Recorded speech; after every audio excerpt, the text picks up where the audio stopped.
চানো তাহলে 1 ইঞ্চিও এই খাট থেকে নড়তে পারবেন না। স্যার এবার তো আপনাদের বিশ্বাস হয়েছে তাই না, যে আমার বাবা নাটক করছে না? এটা তো একদম শিওর যে ওই সময় তৃতীয় কেউ ছিল এখানে।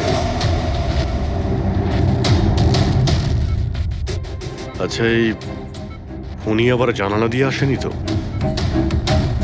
পঙ্কজ, ফ্রেডি, তোমরা জানালার আশপাশটা ভালো করে চেক করে দেখো তো কোনো প্রমাণ পাওয়া যায় কিনা। স্যার অদ্ভুত ব্যাপার, প্রথমবার এইরকম হলো যে খুনির সাক্ষী এখানে রয়েছে কিন্তু সাক্ষ্য দিতে পারবেন না। সেটা পাওয়া যেতে পারে স্যার, সাক্ষ্য কি করে পাবো? এই মেশিনের সাহায্যে, যার নাম হলো BCI, ব্রেন কম্পিউটার ইন্টারফেস। এই মেশিনটা প্যারালাইজড পেশেন্টদের অনুভবগুলোকে বুঝতে সাহায্য করে। অদ্ভুত ব্যাপার, এটা কি সম্ভব? নিশ্চয়ই সম্ভব স্যার। স্যার এই মেশিনটা রক্তের অক্সিজেন ফ্লোকে বুঝে নিয়ে পেশেন্টের অনুভবগুলোকে ব্যক্ত করে দেয়। একটু ভালো করে এক্সপ্লেন করো দেখি। স্যার আমি বলছি, এই মেশিনটা মাথার ভিতরে রক্ত প্রবাহকে ডিটেক্ট করে, তারপর এটা ক্যালকুলেশন করে যে আলাদা আলাদা পরিস্থিতিতে আলাদা আলাদা প্রশ্ন করলে তার উত্তরে মস্তিষ্কের ভিতরে রক্ত প্রবাহ কেমন হচ্ছে। ও, আর এই রক্তের মাত্রা এইটা বলতে পারবে যে ওই সময় এই মানুষটা কি ভাবছিল, এর মনের মধ্যে কি চলছিল। Exactly. Good, very good. Freddie sir, এখান থেকে উপরে যাওয়ার কোনো রাস্তা নেই। সে আমি জানি। এই পাইপটা দেখ, খুনি এই পাইপটা বেয়েই উপরে উঠেছিল, খুন করে এই পাইপটা ধরেই বেয়ে নিচে নেমে গেছিল। আর ওই ভাঙা টপটা দেখতে পাচ্ছিস, ওইটার উপরই পড়ে দৌড়ে পালিয়েছিল। চলুন স্যার নিচে গিয়ে দেখি। চল। আমার বাবা অ্যাক্সিডেন্টের আগে এই টেকনিকটাকে আরো এগিয়ে নিয়ে যেতে চেয়েছিলেন। বাবা সবসময় এটা বিশ্বাস করতেন যে বিজ্ঞানের কাছে সব প্রশ্নের উত্তর রয়েছে, প্রয়োজন শুধু চোখ খুলে সমাধানটা খুঁজে বের করা। আপনার বাবা একদম ঠিক কথা বলতেন। হ্যাঁ স্যার, জ্ঞান স্যার চেয়েছিলেন যে বিজ্ঞানের জন্য তারা চোখে দেখতে পাক যারা দৃষ্টিহীন, যারা শুনতে পায় না তারা যেন শুনতে পায়। মানুষের উপকার করতে চেয়েছিলেন জ্ঞান স্যার। আর নিয়তির খেলা দেখুন, আজ ওনারই আবিষ্কার ওনাকে সাহায্য করছে, যেটা একদিন ওনার অনেক বড় স্বপ্ন ছিল। ঠিকই বলছেন স্যার, টপটা তো ভাঙা। আর এই দেখ, পায়ের এই ছাপগুলো দেখ, খুনি এই পথেই পালিয়েছিল। স্যার এখানে দেখুন, রক্ত স্যার। তার মানে পঙ্কজ, ঘরের ভেতর আরো কেউ ছিল যে সন্দীপ বাবুকে খুন করেছে। রক্তের এই স্যাম্পলটা নিয়ে ফরেন্সিক ল্যাবে যাওয়া যাক। আচ্ছা, এই জ্ঞানবাবু BCI এর সাহায্যে কি কথা বলতেন? যেরকম ওনার যখন খিদে পেত উনি সেটা বলতেন, যদি ওনার বেড প্যানের প্রয়োজন হতো সেটাও বলতেন, এমনকি বাবা ওটা দিয়ে দাবাও খেলতেন স্যার। কি দাবা খেলতেন? গ্রেট। হ্যাঁ স্যার, যেমন যেমন প্যাটার্ন এনার মনের মধ্যে তৈরি হতো সেই অনুযায়ী অক্ষরের পেছনে লাইটগুলো জ্বলে উঠতো, আর আমরা অক্ষরগুলোকে মিলিয়ে বুঝে যেতাম যে ইনি কি বলতে চাইছেন। তাহলে তো উনি বলতে পারবেন যে খুনি কে। হ্যাঁ স্যার নিশ্চয়ই। স্যার বাবাকে একবার জিজ্ঞেস করা উচিত। অবশ্যই করব, আগে তো আমরা ভালো করে তদন্ত করে নিই।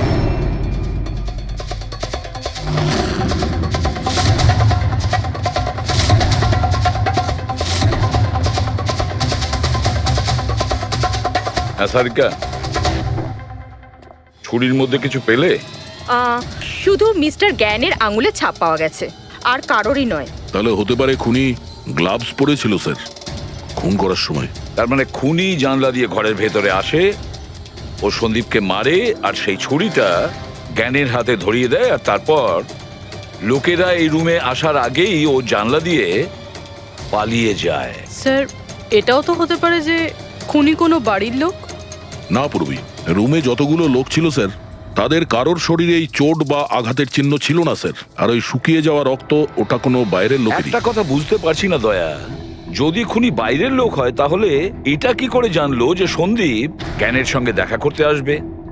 10 মিনিট আগে সন্দীপ পৌঁছে যায় আর তারপর ওর খুন হয়ে যায়। স্যার এমন মনে হচ্ছে যে হতে পারে এই খুনি সন্দীপ বাবুকে ফলো করছিল, আর যখন সন্দীপ বাবু তার পুরো দিনের শিডিউল বানাচ্ছিল, হতে পারে কোনোভাবেও জেনে গেছিল যে বিকেল বেলায় সন্দীপ বাবু জ্ঞান বাবুর সঙ্গে দেখা করতে যাচ্ছেন। সে ঠিক আছে, কিন্তু এরা দুজনেই সন্দীপ আর জ্ঞানবাবু কথা বলবে সেটা কি করে জানলো? স্যার এটাও হতে পারে যে খুনি জানতো না, আর যেহেতু ও ওকে ফলো করছিল, যেই সুযোগ পেয়েছে রুমে ঢুকে ওকে মেরে দিয়েছে। দয়া, নিশ্চয়ই ওর সঙ্গে কোনো শত্রুতা ছিল এই সন্দীপের ওপর, সেই জন্যই তো খুনি পিছু নেওয়া ছাড়েনি। আর বস, যার সঙ্গে এই সন্দীপ বাবুর শত্রুতা ছিল তার এ প্লাস্টিক অ্যানিমিয়া ছিল। ও আচ্ছা, এই জিনিসটা আসলে কি স্যার? পঙ্কজ, এটা একটা খুব রেয়ার ডিজিজ। এই অসুখটা খুব কম লোকের হয়। এতে মানুষের বোন ম্যারো আর বোন ম্যারো স্টেম সেলস ধীরে ধীরে নষ্ট হতে থাকে। রক্তের লোহিত রক্তকণিকা, শ্বেত রক্তকণিকা আর প্লেটলেটস সব ধীরে ধীরে নষ্ট হতে থাকে। যদি এই রোগটা রেয়ার হয় তাহলে খোঁজ নেওয়া খুব একটা কঠিন হবে না যে শহরে কতজন লোক আছে যাদের এই ধরনের রোগ আছে। এ প্লাস্টিক অ্যানিমিয়া।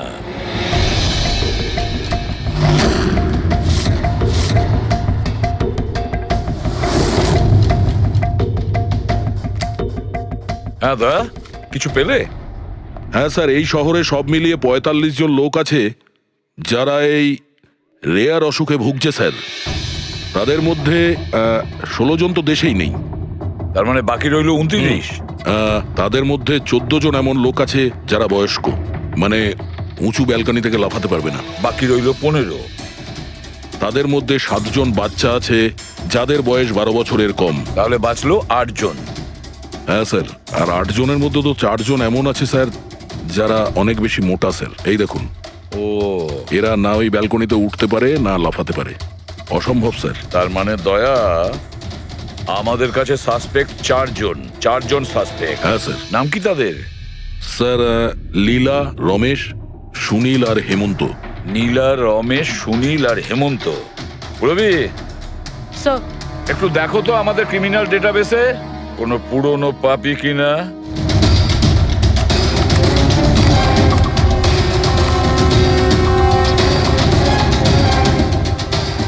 পেয়ে গেছি। রমেশ।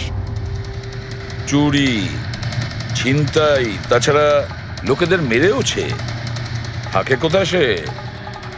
সরোজনগর চল। নিয়ে এসে একে।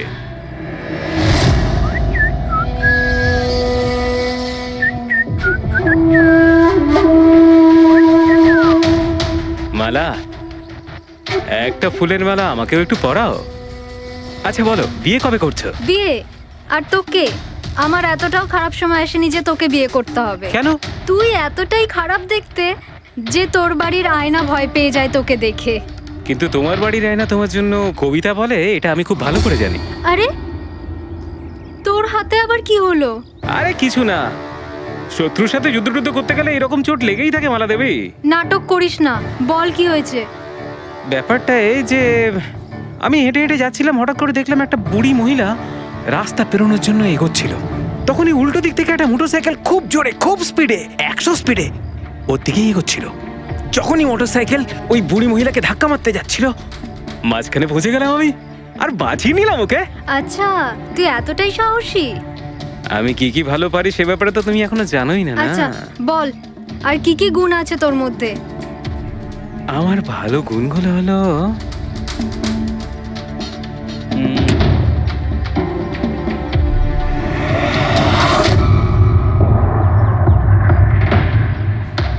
কি হলো?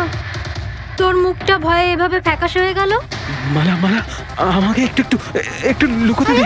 আরে মালা, লুকোতে দে। লুকোচ্ছিস কেন? আরে মালা, আরে কেন লুকোচ্ছিস তুই? এটা কি করে দিলি তুই? আমার সব ফুল নষ্ট করে দিলি। স্যার, এ তো সেই।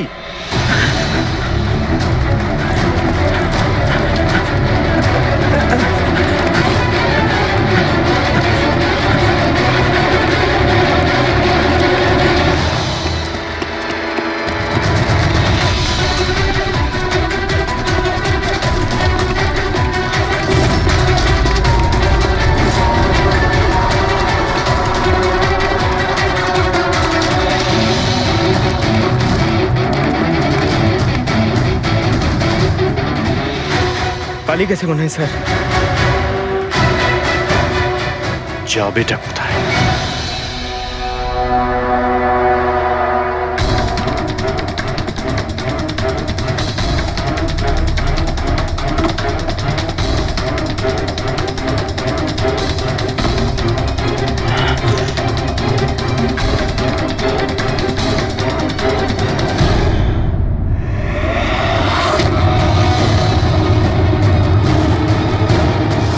আয় আয় আয়, তোরই বাড়ি এটা। দৌড়া পালাচ্ছিস কোথায়? হ্যাঁ, সিআইডি থেকে পালানো তো সহজ নয়। আমার একটা গুণ আছে, যখন আমি রেগে যাই তখন অপরাধের খারাপ সময় শুরু হয়ে যায়। এর তো খারাপ টাইম শুরু হয়ে গেছে স্যার। এসব কোথা থেকে নিয়ে এসেছিস? হ্যাঁ, আনিনি স্যার, নিজে বানিয়েছি। এই মেশিনটা তুই বানিয়েছিস? দেখে তো মনে হচ্ছে চাও ঠিক করে বানাতে পারিস না, machine বানিয়েছিস।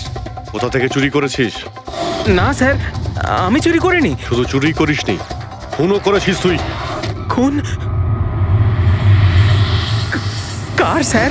D117 MG road, Sundarnagar. এখানে গেছিলি তো তুই? তোর হাতে আঘাত লেগেছে না? তোর এই রক্ত আমরা ওখানে পেয়েছি। আমার ছিল না স্যার। তোরই ছিল। তুই যে হসপিটালে ট্রিটমেন্ট করিয়েছিলি সেখানেই ম্যাচ করে গেছে। মাঝার কোনো রাস্তা নেই? না, সোজা ফাঁসি। চুরির জন্য ফাঁসি দিয়ে দেবে? চুরি নয়, খুন। সন্দীপের খুন। না স্যার, আমি কোনো খুনই করিনি। আমি তো শুধু ওখানে চুরি করতে গেছিলাম। তুই একে খুন করিসনি? হে ভগবান, কি বিপদে পড়লাম। মায়ের দিব্যি বলছি স্যার, আমি কোনো খুন করিনি। আমি তো খবর পেয়েছিলাম যে ওখানে একটা লোক থাকে যার প্যারালাইসিস হয়ে গেছে। চুরি কোথায় করতে হবে সেটা ভালো করে জেনে নিয়ে আমি ওখানে শুধু চুরি করতে গেছিলাম। আমি ওখানে শুধু এই কারণেই গেছিলাম। আমি তোকে চিনিও না, কেন মারবো? কারণ সন্দীপ তোকে চুরি করার সময় দেখে ফেলে, তাই একটা অপরাধ লুকোতে গিয়ে আরেকটা করে ফেলেছিস। হ্যাঁ, এই কথাটা সত্যি স্যার যে আমি ওখানে গেছিলাম। আর সন্দীপ আমাকে দেখে চিৎকারও করেছিল। ওর চিৎকার শুনে আমি ভয় পেয়ে গিয়ে পালিয়ে এসেছিলাম। তাহলে তোর লাগলো কি করে? এটা যখন সন্দীপ চিৎকার করলো তখনই লাইট চলে গেছিল, আর অন্ধকারে আমি নিচে লাফালাম। ওই লাফাতে গিয়ে চোট লেগে গেছে। ওই রুমের মধ্যে তুই ছাড়া সেই সময় আর কেউ ছিল না। তুই খুন না করলে কে খুন করবে? না স্যার, আমি ছাড়া অন্য কেউ ছিল ওখানে। কে?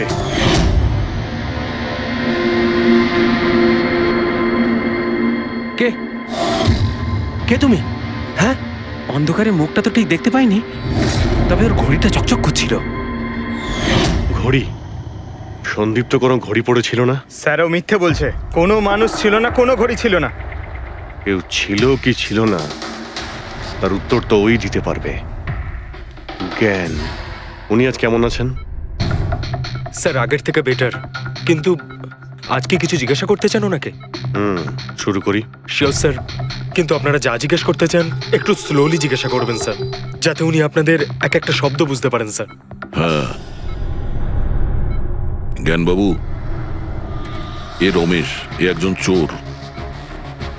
যে রাতে সন্দীপ বাবুর খুন হয়েছিল ও এখানে চুরি করতে এসেছিল।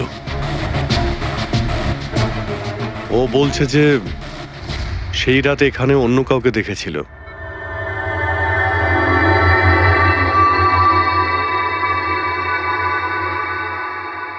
রমেশ, ওই রাত্রে তুমি যেখানে দাঁড়িয়েছিলে সেখানে গিয়ে দাঁড়িয়ে যাও।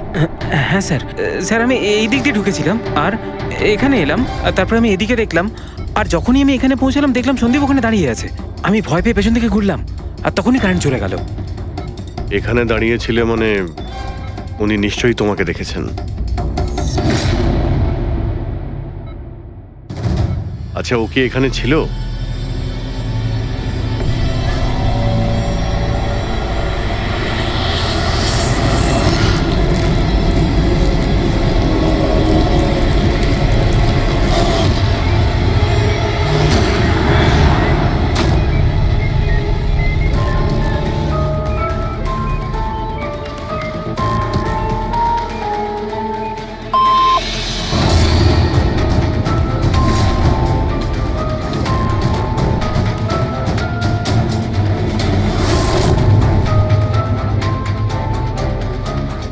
আচ্ছা, রমেশই কি খুন করেছিল?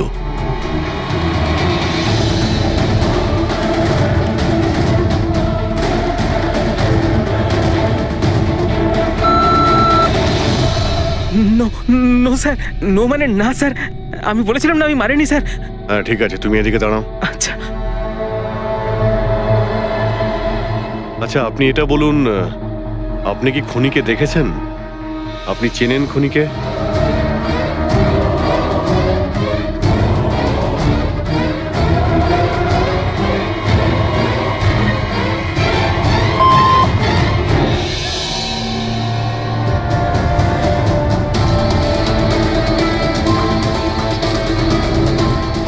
আচ্ছা, খুনি এই মুহূর্তে এই রুমে আছে?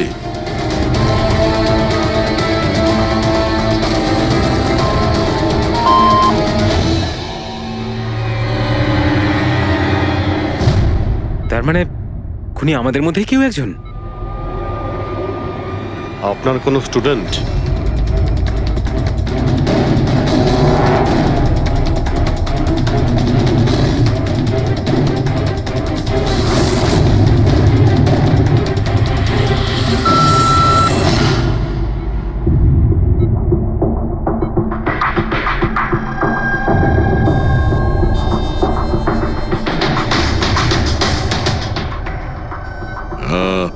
নার্স কিংবা ওয়ার্ড বয়? এসবের মধ্যে আপনারা আমাকে কেন টানছেন? আপনি যদি কিছু করেই না থাকেন, আপনি ভয় পাচ্ছেন কেন?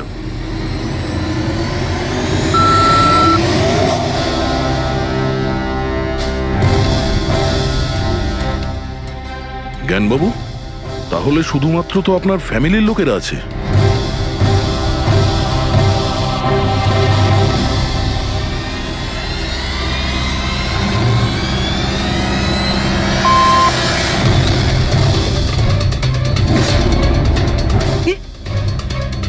বাবা, তুমি এসব কি বলছো? হ্যালো, রিল্যাক্স, ওখানে দাঁড়িয়ে থাকো। যাও, ওখানে দাঁড়িয়ে থাকো। আচ্ছা, এটা বলুন, আপনার ছেলেই কি খুনি?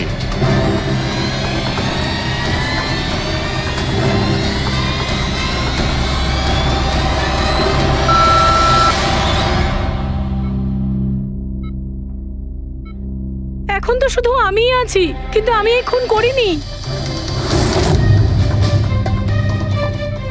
জ্ঞানবাবু, আচ্ছা জ্ঞানবাবু, রিনা খুনি?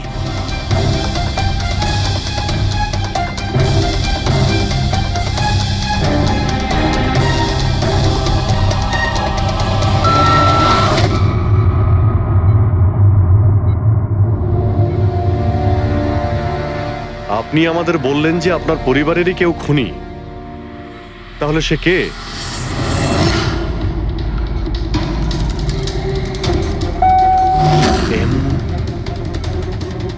এম?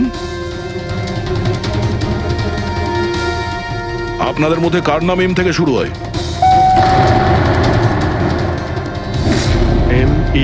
মি, মানে উনি? জ্ঞানবাবু, আপনি বলছেন যে খুন আপনি করেছেন?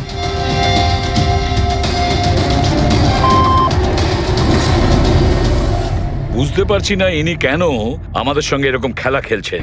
কালকের কাগজে হয়তো আসবে যে সিআইডি নাকি খুনের অপরাধে এমন লোককে অ্যারেস্ট করেছে যে নাকি প্যারালাইসিস হয়ে পড়ে আছে 2 বছর ধরে।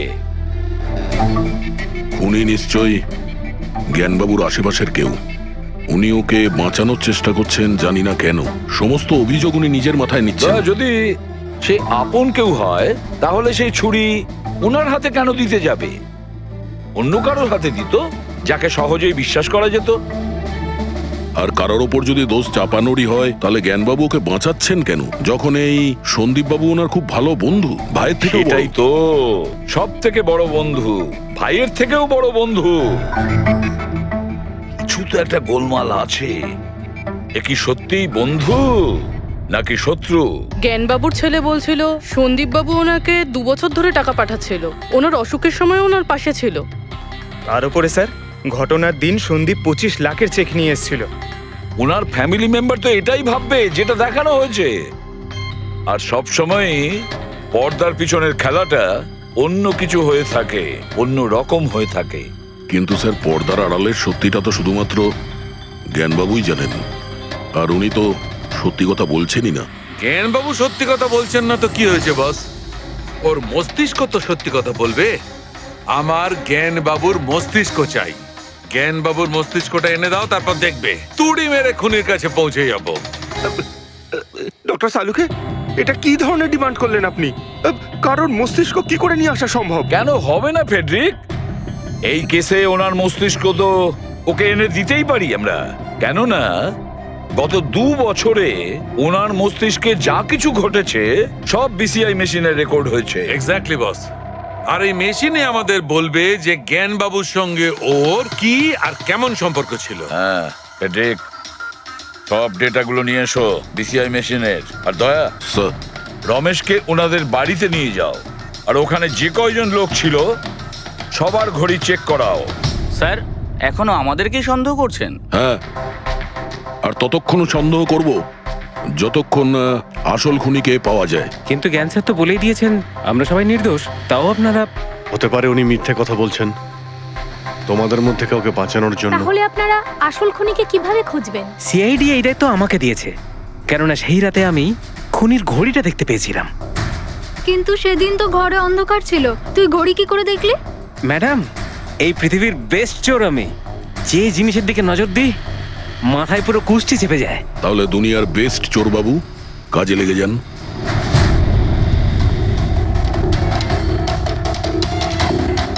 সস্তা, টেকসই, সুন্দর, 11,000 টাকা। না, এ নয়।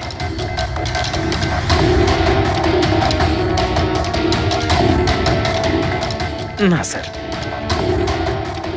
আপনি একটু হাতটা দেখাবেন? এও নয়, এটা তো একেবারে বেকার। ও হ্যালো, বেকার এটা, 2 লাখ টাকা দাম। আরে ম্যাডাম, 2 লাখের ঘড়ির কপি, এটা ডুপ্লিকেট মাল। চোর বাজারে এর গুদাম আছে, 1500 টাকাতে আনিয়ে দেবো। হাতটা দেখি। হাত কেন কাঁপছে আপনার সকাল সকাল?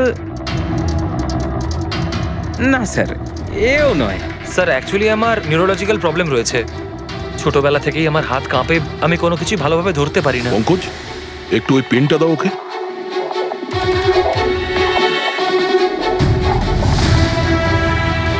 ঠিক করে ধরবেন আপনি।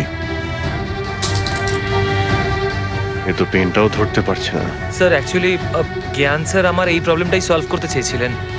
উনি এর সাথে রিলেটেড রিসার্চও করছিলেন, কিন্তু হয়তো ভাগ্যের সম্মতি ছিল না এতে। আর জ্ঞান স্যারের গাড়ির অ্যাক্সিডেন্ট হয়ে গেল। ভরসা রাখো, এর কোনো না কোনো চিকিৎসা তো হয়েই যাবে। তুমি দেখো বাকিদের ঘড়িগুলো। না স্যার, এদের মধ্যে কারোর ঘড়িই নয়। কারোর কাছেই নেই? হতে পারে খুনির কাছে একের থেকে বেশি ঘড়ি আছে। ওই দিন ও যে ঘড়িটা পড়েছিল আজ ওটা পড়েনি। হায় ভগবান, আপনি এখনো সন্দেহ করছেন? পঙ্কজ, এই রমেশকে নিয়ে যাও। পৃথিবীতে যত ঘড়ি আছে, যত মডেলের রয়েছে, সবগুলো দেখাও ওকে। স্যার, যত ঘড়ি আছে, যত মডেল আছে, সব। তবেই তো জানা যাবে খুনি কোন মডেলের ঘড়ি পড়েছিল। এক মিনিট, একটু এদিকে আয়, এদিকে আয়।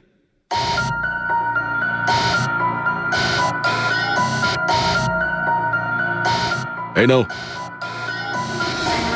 নিজের মানিব্যাগ সাবধানে রাখবেন যখন এই লোকটার সাথে আছে। হ্যাঁ, বলেছিলাম না পৃথিবীর বেস্ট চোর আমি। আর দীপিকার ইয়াররিং আমার ইয়াররিংস? বার কর।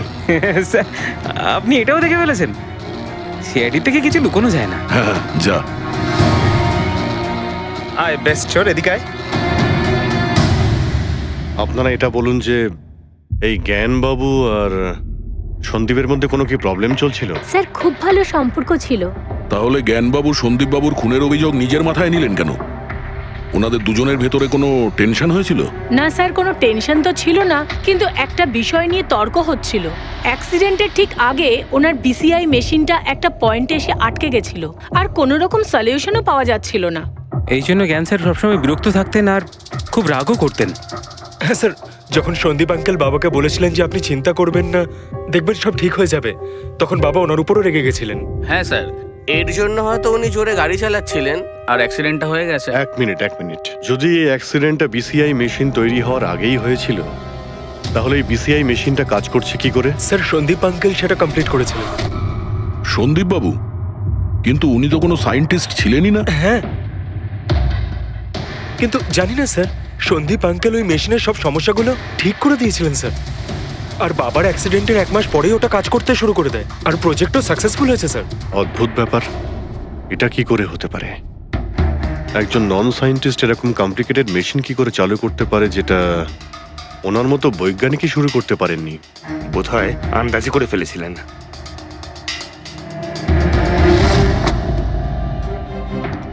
মাই গড, গত 2 বছরে এত ডেটা বেরিয়েছে ওনার একার? হ্যাঁ বস, আর এই পেপারগুলোর প্রত্যেকটা জায়গা খুঁটিয়ে খুঁটিয়ে ভালো করে দেখতে হবে যে সত্যিটা কি ছিল যেটা জ্ঞানবাবু আমাদের থেকে লুকোতে চাইছেন। এক একটা শব্দ, এক একটা অক্ষর জুড়ে তার প্যাটার্ন বানিয়ে দেখতে হবে। চলে এসো, সবাই মিলে কাজ করি। সবাই চলে এসো।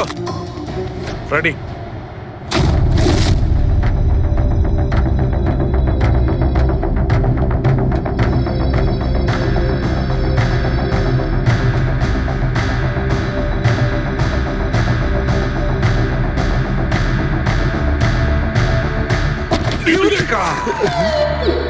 কি হলো স্যার? কি পেলেন? জানতে পারা গেছে যে আসলে ওই রহস্যটা কি, আর এই রহস্যে আছে একটা ভিলেন। জানতে পেরেছি যে জ্ঞানবাবু কিভাবে একটা একটা অক্ষর জুড়ে এই ঘটনাটাকে ব্যাখ্যা করেছেন। অক্ষর, অক্ষর থেকে তৈরি শব্দ, আর শব্দ থেকে তৈরি বাক্য, সেন্টেন্স। না জানি কত সময় লেগেছিল ওনার পুরো ঘটনাটা, পুরো সত্যিটা এভাবে বলার জন্য। হ্যাঁ বস, কম করে 6 মাস। আর সেটা তখন শুরু হয়েছিল অ্যাক্সিডেন্টের ঠিক আগে। আজকের পর থেকে এই কোম্পানিতে তুমি সাইলেন্ট পার্টনার, আর তোমার লাভ শুধুমাত্র 5% হবে, আর তার থেকে বেশি তুমি 1 টাকাও পাবে না। ওকে ওকে ওকে ওকে, আমার মনে হচ্ছে তোমার এই প্রজেক্টটা কমপ্লিট হয়ে গেছে আর তুমি সফল হয়ে গেছো। হ্যাঁ হ্যাঁ, আমি সফল হয়ে গেছি, কিন্তু আমি এই মেশিনটা গরিবদের জন্য বানিয়েছি, মানবতার জন্য বানিয়েছি, তোমার মতো লোভী মানুষদের জন্য বানাইনি। আজকের পর থেকে আমরা একসাথে কাজ করব না। আমি যাচ্ছি, কফির জন্য বৌদিকে ধন্যবাদ জানিয়ে যাচ্ছি।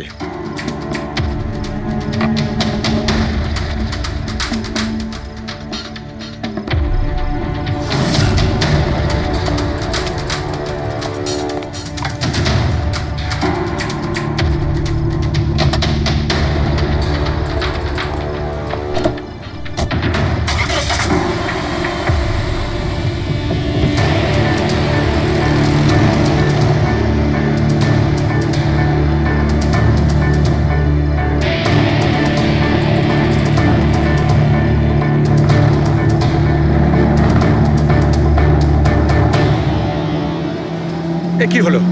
হঠাৎ করে গাড়ি ব্রেক ধরছে না কেন? ব্রেক ছুঁয়ে কি হলো?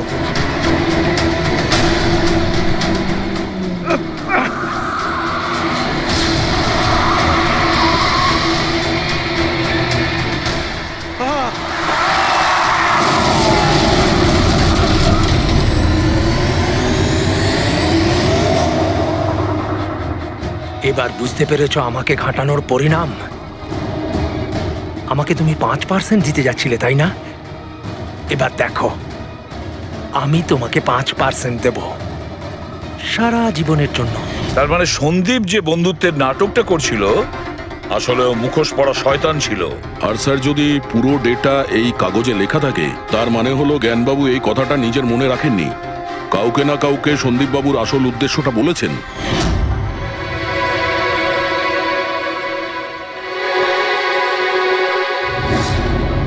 আর উনি এ ব্যাপারে যে বা যাকে সত্যিটা বলেছিলেন সেই হলো অপরাধী, সেই হলো সন্দীপের খুনি। কিন্তু স্যার, যদি খুনি জ্ঞানবাবুর হয়ে প্রতিশোধ নিতে চাইতো তাহলে খুনি ছুরিটা জ্ঞানবাবুর হাতে কেন ধরালো? ওনাকে ফাঁসাতে চাইছিল? না পুরবি, আমার তো মনে হয় না। খুনি ওনাকে সান্ত্বনা দিতে চেয়েছিল, যে এটা বোঝাতে চেয়েছিল যে দেখুন, আমি আপনার হয়ে সন্দীপকে মেরে ফেলেছি, আপনার প্রতিশোধ আমি নিলাম। আর তাকে বাঁচানোর জন্য জ্ঞানবাবু পুরো অভিযোগ নিজের উপর নিয়ে নিয়েছেন। দয়া, খুনির কাছে পৌঁছানোর একটাই রাস্তা আছে, সেই ঘড়িটা, রিস্ট ওয়াচ, যেটা রমেশ দেখেছিল।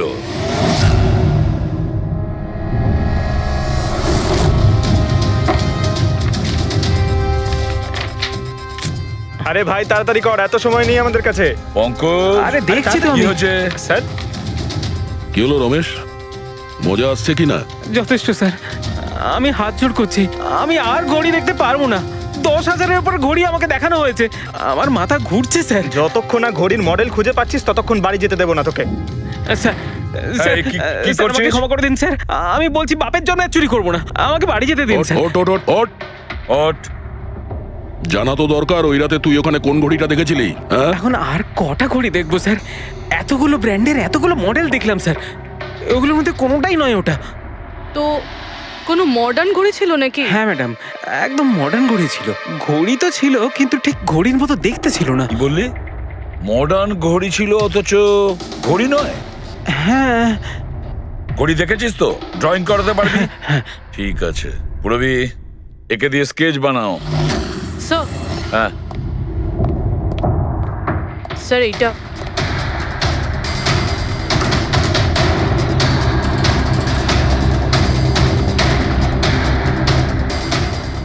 মাই গড, কি হলো? 1 মিনিট বস, একদম জ্যাকপট লেগে গেছে। রমেশ, এদিকে এসো। আগে মন দিয়ে দেখো, এই ঘড়িটাই ছিল। এটাই ছিল, একদম এটাই ছিল স্যার। এটা কিরকম ঘড়ি স্যার? চুরি করলে কত পয়সা পাবো? পয়সা নয়, টাকা পাবে, লাখ লাখ টাকা। এত দামি ঘড়ি এটা? ঘড়ি নয়, এটা স্যাটলা বলে একে, স্যাটলা। স্যাটলা? এবার খুনি কে সেটাও আমি বলতে পারি। কে এই খুনি? সে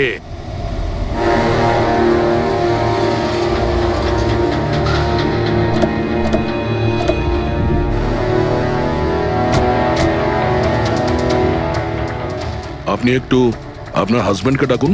কিন্তু আপনারা কারা? আপনি ডাকুন না ওনাকে, উনি চেনেন আমাদের। সোনু, সোনু একটু বাইরে এসো, কারা দেখা করতে এসেছে?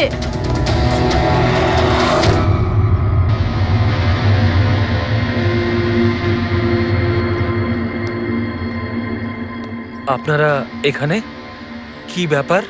এমনি এখান দিয়ে যাচ্ছিলাম, তাই ভাবলাম যে দেখা করে যাই। আমি এরকম কথা আগেও শুনেছি। দেখা করে যাই না, তোমাকে গ্রেপ্তার করে নিয়ে যাই। গ্রেপ্তার? কিন্তু কিসের জন্য? আপনার স্বামী সন্দীপকে খুন করেছে। স্যার, আমি আপনাদেরকে বলেছিলাম তো, এই দেখুন, আমি ঠিক করে জলটাই খেতে পারি না, কারণ মার্ডার কি করে করব? খুন তো করেছো, আর তুমি এই হাত দিয়েই করেছো। কোথায় সেই সেটলা ওয়াচ? হ্যাঁ, ঘড়ি কোথায়? স্যার, আপনারা কোন ঘড়ির কথা বলছেন আমি কিচ্ছু জানি না। এক্ষুনি তুমি জানতে পারবে কোন ঘড়ির কথা বলছি। ফ্রেডি, পঙ্কজ, ঘরের তল্লাশি নাও। পঙ্কজ, উপরে যা, আমি বেডরুমটা দেখছি।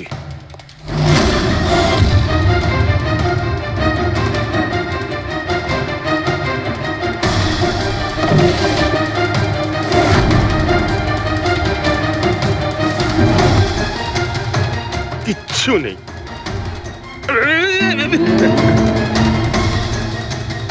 কি ফুটলো? স্যার, স্যার, বালিশটার মধ্যে কিছু একটা আছে। বালিশের ভেতরে?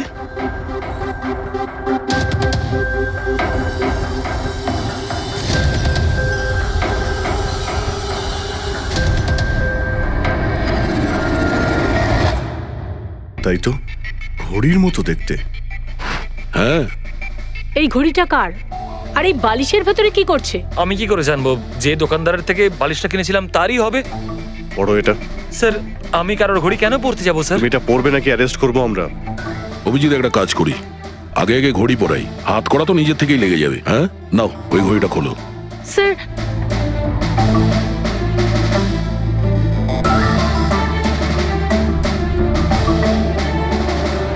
আরে বাহ, দেখো এর হাত কাঁপা বন্ধ হয়ে গেছে।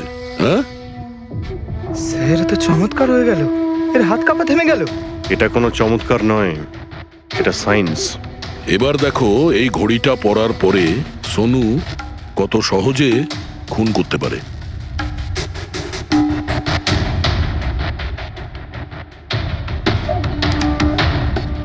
স্যার, কিন্তু এই ঘড়িটা কাজ করে কি করে? এটাকে সেটলা বলে পঙ্কজ। মোশন সেন্সর আর আর্টিফিশিয়াল ইন্টেলিজেন্স টেকনিক দিয়ে বানানো হয় এই ঘড়ি, কারণ ওর মতো যাদের এই রোগ আছে তাদের জন্য, মানে যাদের হাত কাঁপে। শুধু একটাই উদ্দেশ্য ছিল আমার, প্রতিশোধ আর প্রতিশোধ। জ্ঞান স্যার আমাকে বিসিআই এর সাহায্যে সবকিছু বলে দিয়েছিলেন। আপনাকে কথা দিচ্ছি স্যার, আপনার শত্রুদের শাস্তি দিলেই আমি একটু শান্তি পাবো। এটা আমার তরফ থেকে ছোট্ট গুরুদক্ষিণা মনে করতে পারেন। সেদিন কোম্পানির অ্যানিভার্সারি ছিল আর আমি জানতাম যে সন্দীপ ওখানে নিশ্চয়ই আসবে। প্রত্যেকবারের মতন জ্ঞান স্যারের সাথে ও ওটাই করবে। জ্ঞান স্যারের সাথে কথা বলার আগে ও সবাইকে বাইরে বের করে দিত, যাতে ও স্যারকে অপমান করতে পারে।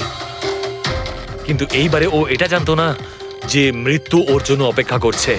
আজ আমাদের কোম্পানির 5 বছর পূর্তি। যখন বাড়ির প্রত্যেকে রুমের বাইরে এক এক করে চলে গেল, তখন ওদের খেয়াল ছিল না যে আমি ওদের সাথে নেই। দেখো আমি কেমন বন্ধু। A promise is a promise my friend, and you know as I কে কে তুমি? হ্যাঁ, আর তারপরে আমি কারেন্ট অফ করে দিই আর জ্ঞান স্যারের সামনে আমি ওকে মেরে ফেলি। আর তারপরে আমি ফিঙ্গারপ্রিন্ট মুছে ফেলে জ্ঞান স্যারের হাতে ছুরিটা ধরিয়ে দিই। আর বাকিরা সবকিছু জানার আগেই আমি সবার মধ্যে দাঁড়িয়ে পড়ি। তুমি প্ল্যানটা তো ভালোই করেছিলে, কিন্তু কপালটাই খারাপ। রমেশ ওখানে আসে চুরি করতে, আর ও তোমার এই ঘড়ি দেখে নিয়েছিল। এমনিতেও স্যার কিছুই লুকিয়ে রাখা যায় না। রমেশ না এলেও আজ নয় কাল আমাকে আপনারা ধরেই ফেলতেন। তুমি যখন সবকিছুই বোঝো তাহলে এরকম অপরাধ কেন করলে? জ্ঞান স্যারের ঋণ শোধ করতে। এটা শুধু ঘড়ি নয়, আমার মতো মানুষের কাছে এটা নতুন জীবন, যে জীবনটা জ্ঞান স্যার উপহার দিয়েছিলেন। উনি আমাকে বিশ্বাস করিয়েছিলেন যে বিজ্ঞানের ক্ষেত্রে আমি এগিয়ে যেতে পারি। যেভাবে উনি তোমার সমস্যার সমাধান করেছিলেন, তুমিও সেরকম সমাজের ভালোর জন্য কোনো কাজ করতেই পারতে। কিন্তু তুমি আলোর দিকে যাওয়ার পরিবর্তে অন্ধকারের দিকে চলে গেলে। আর এমন অন্ধকূপে পৌঁছলে যেখানে আসার কোনো আলোই নেই। যদি কিছু থাকে সেটা হলো শুধু ফাঁসির দড়ি। Bomb threat sir. কেউ স্টাফ রুমের দেওয়ালে লিখে দিয়েছিল যে এই কলেজটা বন্ধ করো, না হলে এখানে ব্লাস্ট হবে। পুরো কলেজটাকে উড়িয়ে দেওয়ার হুমকি, আর এত ছোট একটা ব্লাস্ট। হয়তো ওর হুমকির একটা ছোট ডেমো। কিন্তু এটা কি ধরনের বোম? সাধারণত যেখানে ব্লাস্ট হয় সেখানে লোহার গুঁড়ো পাবে, কাঁচের গুঁড়ো পাবে, পেরেক পাবে, ধারালো সব জিনিস পাবে। তার কারণ হলো যতটা সম্ভব ক্ষতি করা। ফ্রেডি, একবার দেখাও তো।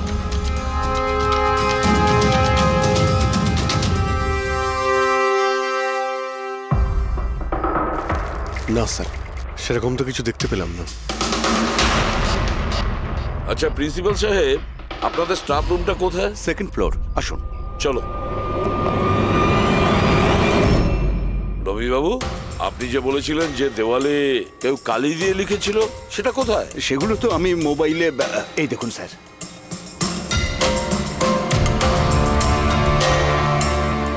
তো আপনারা তো তাড়াতাড়ি কি ছিল এই দেওয়ালটা রং করার? সমস্ত স্টাফেরা খুব ঘাবড়ে গিয়েছিল, সবাই চিন্তা করছিল, আর কলেজের পরিবেশ খারাপ হচ্ছিল। তারপর এক্সামিনের সময় এসে গেছিল, সেই জন্যই আমি মুছে দিয়েছি। কিন্তু এই পেনটা কে করেছে?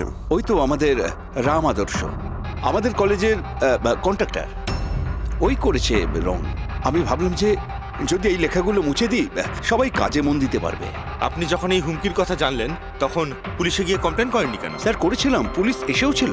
ওনারা অনেক জিজ্ঞাসাবাদ করলেন, তারপর ওনারা বলে দিলেন হয়তো কেউ এটা দুষ্টুমি করেছে, তারপর চলে গেলেন। আপনাদের কলেজের করিডোরে সিসিটিভি ক্যামেরা লাগানো আছে না? তো চলুন আমরা গিয়ে দেখি ভিডিও ফুটেজটা, জানা যাবে কে এসেছিল ভেতরে। আমরা ফুটেজ দেখেছি স্যার। কি দেখেছেন? যত লোক বাইরে থেকে ভেতরে এসেছিল আর গিয়েছিল, তারা হয় প্রফেসর বা স্টাফেরা, বাইরের তো কোনো লোকই আসে। কারো যদি হুমকি দেওয়ারই হয় তো সে স্টাফ রুমে কেন লিখতে যাবে? আপনার রুমেও লিখতে পারতো, বা কলেজের যে মেন গেট রয়েছে সেখানেও সে লিখতে পারতো। এখানেই কেন লিখলো? দেখুন রবিবাবু, কেউ না কেউ তো ভেতরে এসেছিল।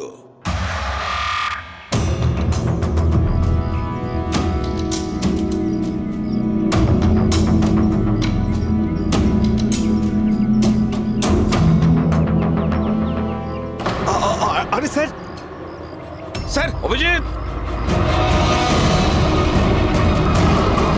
অভিজিৎ, কি করছো তুমি?